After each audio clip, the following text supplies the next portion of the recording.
మహబూబ్నగర్ జిల్లా జడ్చర్ల సమీపంలోని ఏదైతే బూరెడ్డిపల్లి దగ్గర ఆదివారం అర్ధరాత్రి కూడా ఘోర రోడ్డు ప్రమాదం చోటేసుకొని చెప్పవచ్చు. ముఖ్యంగా ఏపీ ప్రాంతానికి చెందిన అయితే ఆర్టీసీ బస్సు హైదరాబాద్ నుంచి ధర్మవరం వెళ్తున్న సమీపంలో కూడా జడ్చర్ల సమీపంలోని బూరెడ్డిపల్లి దగ్గర కూడా అయితే నేషనల్ హైవే పైన కూడా డీసీఎం క్రాస్ చేస్తున్నాయి. వెనుక వైపు కూడా బస్సు ఢీకొవడంతో అక్కడ మంటలు చెలరేగా చెప్పొచ్చు. ముఖ్యంగా ఏదైతే బస్సులో ప్రయాణిస్తున్న 36 మంది కూడా చిత్రకాతను కూడా మహబూబ్నగర్ జిల్లా ప్రభుత్వ ఆసుపత్రిలో కూడా చికిత్స చేసిన పరిస్థితి కనిపిస్తుంది. ప్రస్తుతం మనం మహబూబ్నగర్ జిల్లా ప్రభుత్వ ఆసుపత్రిలో ఉన్నాం. బస్సు డ్రైవర్ ఉన్నారు, మిగతా విషయాలు మనం అడిగే ప్రయత్నం చేద్దాం. అసలు ఏం జరిగింది, మీరు ఎక్కడి నుంచి ఎక్కడ వెళ్తున్నారు? జూబ్లీ హిల్స్ బస్ స్టాండ్ నుండి ధర్మవరం పోతున్నాం సార్.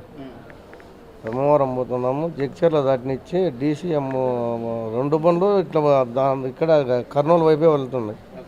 కానీ అంత ముందరకు పోయి డీసీఎం డ్రైవర్ యూటర్నింగ్ తీసుకున్నాడు. ఆ చిన్న వర్షం వచ్చేది అక్కడ పోతే డివైడర్ ఉంది, ఇక్కడ పోతే గుంతలు ఉంటాయి, మధ్యలో ఎక్కడ పోయి ఎక్కడ వర్షం వస్తుంది. దాని పోయి యూటర్న్ తీసుకుంటేనే ఆ వర్షంలో ఇది చాలా దూరం ఏమి దగ్గర వచ్చి అట్లా అనుకోవడం జరిగింది. ఏమంటే ప్యాసింజర్లకు కూడా ఎవరికి ఏమి గాయలే, నాకు ఒకరికి తప్ప ఇది ఏంటి, ఇది చిన్న గాయాలు అయినాయి ప్యాసింజర్లకు, 3 గాయాలు. మళ్ళీ అది దాన్ని తగులుకోవడం వల్ల అది వైర్లో మిల్ట్ అయ్యి ఫైర్ అయింది సార్. అంటే మీరు సరిగ్గా ఏ టైంకి జరిగింది అనుకుంటున్నారు? అసలు ఎట్లా జరిగింది? 1:50 1:50 ఉంటుంది సార్. మేము ఇక్కడ వచ్చేళ్ళకి ఇటు 108లో వచ్చేళ్ళకు 2 అయింది అన్నారు సార్ వాళ్ళు. ఆ టైం అంతే 1:50 అంతే. మీ బస్సులో ఎంతమంది ప్రయాణిస్తున్నారు? 36 మంది ఉన్నారు సార్. 36 మంది ప్రయాణికులు.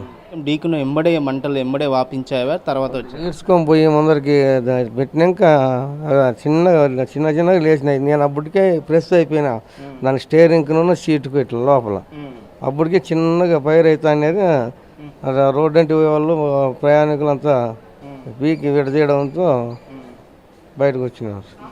మీకు ఎలాంటి ప్రమాదం జరిగింది? డాక్టర్లు ఏం చెప్పారు ట్రీట్మెంట్ చేస్తుంటే? ఈ లెగ్ ఎరిగిందంటే చిన్న ఫ్రాక్చర్ అయిందంట సార్. పైన 3 దెబ్బలేను అయింది ఈడ మోకాలికి. దీనికైతే చిన్న రాడ్ వేయాలన్నారు, లేదండి. ఇక్కడైనా ఉండండి, లేదంటే ఎక్కడైనా పోతారంటే అక్కడ పోండి, లేదంటే ఈడైనా వేస్తాము అన్నారు. పేరెంట్స్ వస్తే దాన్ని ఏమాట కనుక్కొని చూస్తాం సార్. మీది ఏ ఊరు? మాది నార్పల్ సార్, అనంతపురం జిల్లా నార్పల్ మండలం. రైట్. ముఖ్యంగా కూడా ప్రమాదం అయితే అర్ధరాత్రి 1:30 ప్రాంతంలో కూడా జరిగినట్లుగా డ్రైవర్ చెల్లేసిన పరిస్థితి కనిపిస్తుంది. ముఖ్యంగా ప్రమాద కారణాలు ఏంటంటే వర్షం పడుతున్న సమయంలో కూడా అటువైపు వెళ్తున్న డీసీఎం యూటర్న్ తీసుకున్న సమయంలో కూడా ఒకేసారి కూడా వర్షంలో కూడా ఏదైతే వైపర్ సంబంధించిన కూడా కనపలేని పరిస్థితుల్లో ఢీ కొట్టడం జరిగిందని చెప్పి డ్రైవర్ తెలియజేస్తుంది. ముఖ్యంగా స్వల్ప గాయాలతో కూడా స్థానిక ప్రయాణికులు కూడా బయటపడ్డారు. నాకు మాత్రం కొంచెం ప్యాచర్ జరిగింది, కాలు విరగడం జరిగింది. ఈ బస్సుకు సంబంధించిన 2వ డ్రైవర్ కూడా ఉన్నారు, మిగతా విషయాలు మనం అడిగే ప్రయత్నం చేద్దాం. చెప్పండి, మీది ఏం పేరు? అసలు ప్రమాదము వర్షం కారణంగా అంటారా? అసలు ఏం జరిగింది? ప్రమాదం వస్తే నేను నిద్రపోయినాను సార్. నేను పండుకుంటాను. నేను డబుల్ డ్రైవర్లము. అక్కడి నుంచి ఆయన తోలుతాడు కర్నూలు దాకా. కర్నూలు నుంచి నేను తీసుకుంటాను. శబ్దం వచ్చి గుద్దినప్పుడు శబ్దం వచ్చి అమ్మ నరిచినప్పుడు నేను పైకి లేచినాను. నా కాలు ఇక్కడ సీటు కింద ఇరుక్కుందనమాట. నేను లేసే లోపల యాక్సిడెంట్ అనుకున్నాను సార్. నేను లేసే లోపల జరిగింది సార్. అంటే మీ బస్సులో 36 మంది ప్రయాణికులు ఉన్నారంట, వాళ్ళు ఎట్లా కాపాడారు? ఎవరు? మేమే సార్. నేనే 5 మందిని దింపేసాను సార్, ముసలిళ్ళందరూ. నేను కొంతమంది వెనకాల బ్యాక్ గ్లాస్ పలుకొట్టినాము.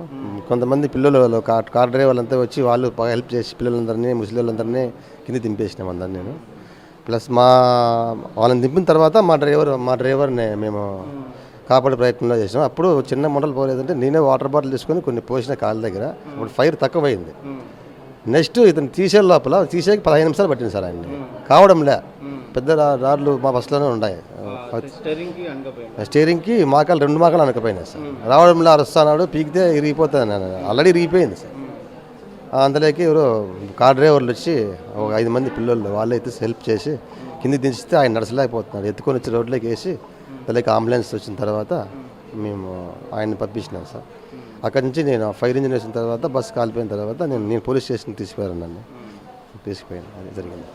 అంటే డీసీఎం డ్రైవర్ కూడా ప్రమాదం జరిగిందా? ఆయనకి ఏమైనా గాయాలు అయ్యా? ఆయన ఉన్నాడా? స్టీరింగ్ మీద అట్లే ఉన్నాడు సార్. ఆయన స్టీరింగ్ మీద కూర్చొని ఉన్నాడు. ఆయన దిగలా. మేము ఎంతమంది తీస్తున్నాం కానీ ఆయన దిగలే. ఆయన ఆయనకి అసలు ఏమాత్రము ఒక గాజు పడకని తగిలింది సార్ ఆయనకి.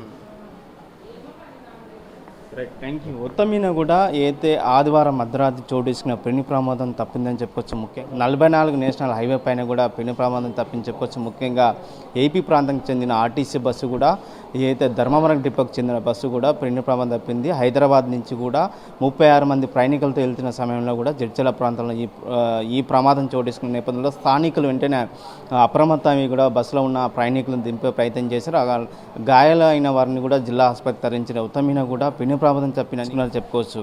అసలైన తొలి వెలుగు. ఫాలో వాట్సాప్ @తొలి వెలుగు అఫీషియల్.